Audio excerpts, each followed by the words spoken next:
ಬೆಳಗಾವಿ ಜಿಲ್ಲೆಯ ಹಿಡಕಲ್ ಜಲಾಶಯದಿಂದ ಧಾರವಾಡ ಕೈಗಾರಿಕಾ ಪ್ರದೇಶಕ್ಕೆ ನೀರು ಪೂರೈಕೆಗೆ ಭಾರಿ ವಿರೋಧ ವ್ಯಕ್ತವಾಗುತ್ತಿದೆ. ಬೆಳಗಾವಿಯ ಚೆನ್ನಮ್ಮ ವೃತ್ತದಲ್ಲಿ ಕರವೇ ನೇತೃತ್ವದಲ್ಲಿ ಬೃಹತ್ ಪ್ರತಿಭಟನೆ ನಡೆಸಲಾಯಿತು. ಆರ್ಟಿಒ ಸರ್ಕಲ್ನಿಂದ ಚೆನ್ನಮ್ಮ ವೃತ್ತದವರೆಗೆ ಮೆರವಣಿಗೆ ನಡೆಸಿ ಟೈರ್ಗೆ ಬೆಂಕಿ ಹಚ್ಚೋದಕ್ಕೆ ಯತ್ನಿಸಿದ್ರು. ಈ ವೇಳೆ ಪೊಲೀಸರು ಹಾಗೂ ಪ್ರತಿಭಟನಾಕಾರರ ನಡುವೆ ನೂಕಾಟ ತಳ್ಳಾಟ ಉಂಟಾಗಿದೆ. ಟೈರ್ ಕಸಿದುಕೊಂಡ ಪೊಲೀಸರ ವಿರುದ್ಧ ಕರವೇ ಕಾರ್ಯಕರ್ತರು ಭಾರಿ ಆಕ್ರೋಶ ಹೊರಹಾಕಿದ್ರು.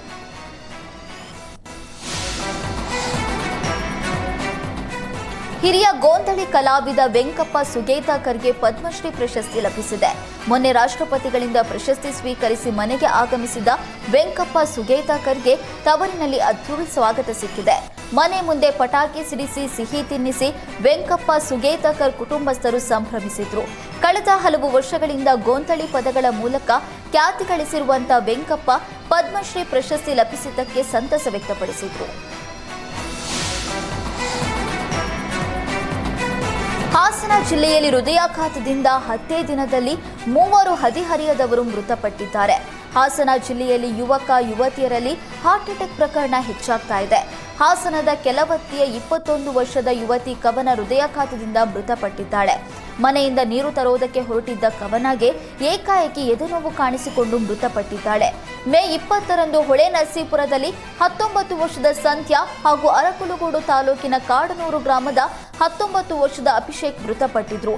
ಕೇವಲ 10 ದಿನದಲ್ಲಿ ಹಾಸನ ಜಿಲ್ಲೆಯಲ್ಲಿ 3 ಹದಿಹರೆಯದವರೇ ಹೃದಯಾಘಾತದಿಂದ ಪ್ರಾಣ ಬಿಟ್ಟಿದ್ದಾರೆ. ರಾಜಧಾನಿ ಬೆಂಗಳೂರು ಪೊಲೀಸರ ನಿದ್ದೆಗೆಡಿಸಿದ್ದ ಕುಖ್ಯಾತ ಮನೆಗಳ್ಳ ಶಾರುಖ್ ಖಾನ್ ಕೊನೆಗೂ ಬಂಧನ ಮಾಡುವಲ್ಲಿ ಪೊಲೀಸರು ಯಶಸ್ವಿಯಾಗಿದ್ದಾರೆ. 25 ವರ್ಷದಿಂದ ಶಾರುಖ್ ಖಾನ್ ಮನೆಗಳ್ಳತನ ಮಾಡಿಕೊಂಡಿದ್ದ. ರಾಜ್ಯದ 28 ಠಾಣಾ ವ್ಯಾಪ್ತಿಯಲ್ಲಿ 65ಕ್ಕೂ ಹೆಚ್ಚು ಕೇಸ್ಗಳಲ್ಲಿ ಶಾರುಖ್ ಖಾನ್ ಭಾಗಿಯಾಗಿದ್ದ.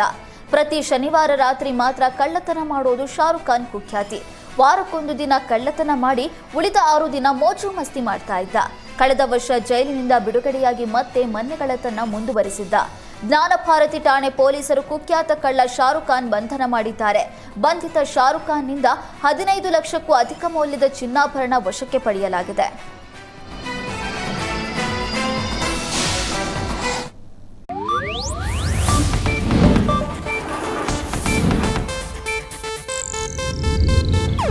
ಇದು ಏಷ್ಯಾನೆಟ್ ನ್ಯೂಸ್ ನೆಟ್ವರ್ಕ್ ಪ್ರಸ್ತುತಿ.